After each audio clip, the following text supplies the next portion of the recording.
রাজ্যে বিধানসভা নির্বাচন আসতে এখনো বছরখানেক সময় বাকি, কিন্তু নির্বাচনের আগেই মেরুকরণ রাজনীতিতে ক্রমেই বিদ্ধ হতে শুরু করেছে এ রাজ্য। রাজ্যের বিরোধী দল নেতা শুভেন্দু অধিকারীর তৃণমূলের মুসলিম বিধায়কদের চ্যাংদোলা করে বিধানসভার বাইরে ফেলে দেওয়ার মন্তব্যে শোরগোল পড়ে গিয়েছে রাজ্যে। শুভেন্দু অধিকারীর বিরুদ্ধে ইতিমধ্যেই আইনি পদক্ষেপ গ্রহণ করার দাবিতে পুলিশে অভিযোগ দায়ের করেছে কংগ্রেস এবং তৃণমূল কংগ্রেস। এবারে শুভেন্দু অধিকারীর সমর্থনে ময়দানে নামলেন শিলিগুড়ি বিজেপি বিধায়ক শঙ্কর ঘোষ। বৃহস্পতিবার বিধানসভার বাইরে সাংবাদিকদের মুখোমুখি শঙ্কর ঘোষ বলেন, মামলা করে শুভেন্দু অধিকারীকে দমানো যাবে না। এ রাজ্যে যখন হিন্দুদের কেটে ভাগীরথীর জলে ভাসিয়ে দেওয়ার কথা হয়, তখন মামলা হয় না কেন? কংগ্রেস, সিপিএম এবং তৃণমূল কংগ্রেসকে একযোগে আক্রমণ করে শঙ্কর ঘোষ বলেন, রাজ্যে রেড রোডে নামাজ করে মুসলিম তোষণ করেন রাজ্যের মুখ্যমন্ত্রী। সিপিএম সেই তৃণমূলের দোসর।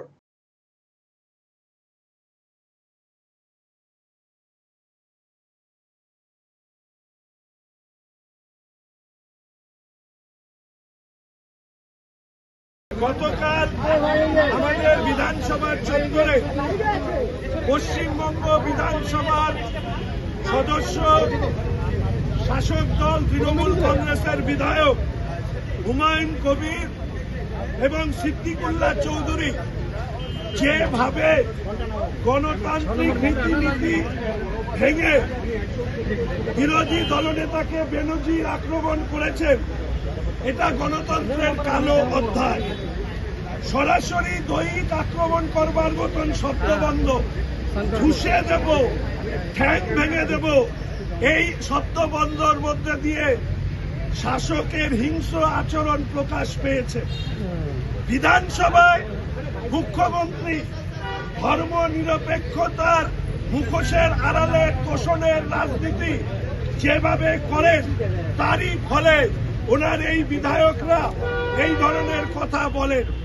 আপনারা জানেন, এর আগেও হুমায়ুন কবির হিন্দুরা মুর্শিদাবাদের 30% বলে কেটে ভাসিয়ে দেওয়ার কথা বলেন ভাগীরথীতে। ফিরহাদ হাকিম সাহেব মিনি পাকিস্তান, ধর্মান্তকরণ, দাওয়াতে ইসলাম, half of the Bengal will speak in Urdu, এই ধরনের সংবিধান বিরোধী মন্তব্য করেন। সিদ্দিকুল্লাহ চৌধুরী বলেন, জন্মহার এমন ভাবে বাড়াতে হবে যাতে জনসংখ্যায় আমরা ছাপিয়ে যেতে পারি। একটিরও প্রতিবাদ করেননি মাননীয় মুখ্যমন্ত্রী। মাননীয় মুখ্যমন্ত্রীকে যখন আমি এই প্রশ্ন করি, উনি বলেন, আমি ঘরের ভেতরে বকে দিয়েছি, এটা দলীয় ব্যাপার, হিন্দুদেরকে আক্রমণ করা হবে। আপনার মুসলিম বিধায়করা এই ধরনের কথা বলবেন আর আপনি ওনাদেরকে ঘরের মধ্যে বসবেন, এটা কি কখনো কাম্য হতে পারে? মাননীয় মুখ্যমন্ত্রীকে অনুরোধ করব, আগে ওনাদেরকে বলুন প্রকাশ্যে পশ্চিমবঙ্গের জনগণের কাছে হুমায়ুন কবির, ফিরহাদ হাকিম, সিদ্দিকুল্লাহ চৌধুরী, হামিদুর রহমানের বিপদন বিধায়করা কেন প্রকাশ্যে পশ্চিমবঙ্গের মানুষের কাছে ক্ষমা চান। তবে ওনাদের রহিম বক্সির মতন লোকেদের প্রকাশ্যে ক্ষমা চাইতে হবে। তবে ওনারা ক্ষমা চাইবেন কি? প্রথমে তো মমতা ব্যানার্জিকে ক্ষমা চাইতে হবে। শুভেন্দু অধিকারীকে আক্রমণ করে ভগবানপুরের তৃণমূল বিধায়ক হুমায়ুন কবির হুমকির সুরে বলেছিলেন, মুসলিম বিধায়কদের চ্যাংদোলা করে আছাড় মারলে আমরা কি রসগোল্লা খাওয়াবো? শুভেন্দু অধিকারী মুর্শিদাবাদে ঢুকলে তাকেও আমরা ঠুসে দেব। কি বলেছিলেন হুমায়ুন কবির, শোনাবো আপনাদের।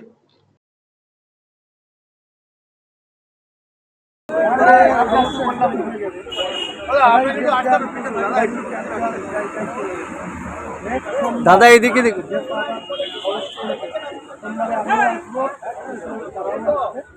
সামনে দিয়ে তাকিয়ে এদিকটা কি অমূল্য, এদিকটা কি ওরা নিয়ে যে মুর্শিদাবাদে যাবে কি করবে?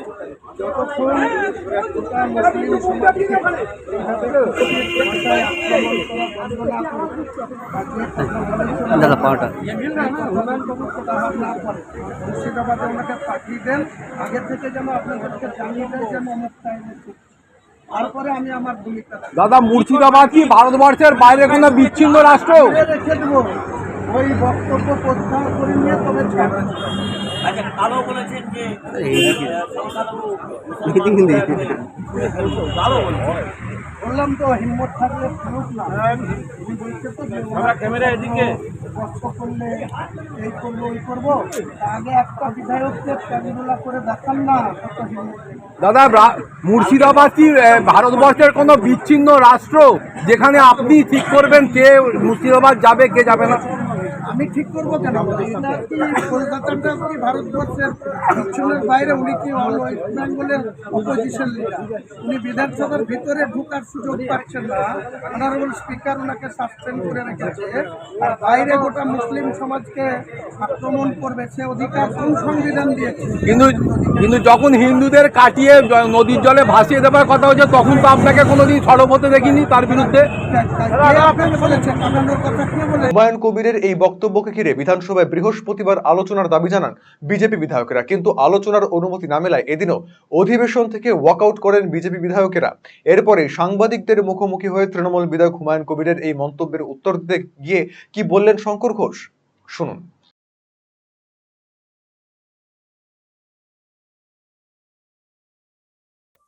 এই হুমকি উনি শুভেন্দু অধিকারীকে দেননি, এই হুমকি উনি মমতা ব্যানার্জিকে দিয়েছেন, মমতা ব্যানার্জির ভাষণকে দিয়েছেন।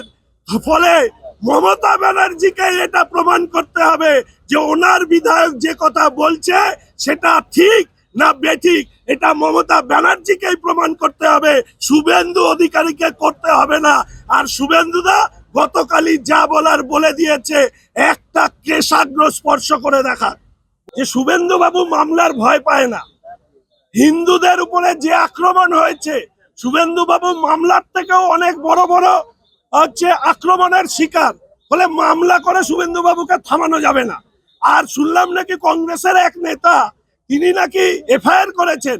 আমি তাকে অনুরোধ করব, কংগ্রেসের ওই নেতা যখন হিন্দুদের কেটে ভাগীরথীতে ভাসিয়ে দেবার কথা বলে তখন তো তার ধর্মনিরপেক্ষতার কথা মাথায় আসে না, তখন তো তার এত বড় বড় এফআইআর করবার কথা মানে আসে না। আসলে এক চোখা এই কংগ্রেস। আপনি কি দীর্ঘদিন থেকে পেটের বিভিন্ন সমস্যায় ভুগছেন, গ্যাসের সমস্যায় ভুগছেন? তাহলে আপনার জন্য সুখবর। এখন থেকে প্রতি মাসের নির্দিষ্ট দিনে দিশারি হেলথ কেয়ার রায়গঞ্জ শাখায় নিয়মিত বসছেন হায়দ্রাবাদ থেকে আগত বিশিষ্ট গ্যাস্ট্রোএন্টারোলজিস্ট ডক্টর রবি কিরণ পেরুমাল্লা। ডাক্তার রবি কিরণ পেরুমাল্লাকে দেখাতে আজই যোগাযোগ করুন দিশারি হেলথ কেয়ার উকিলপাড়া রায়গঞ্জ শাখায়। যোগাযোগ করুন 7477785509, 7477785512 এই নম্বরে।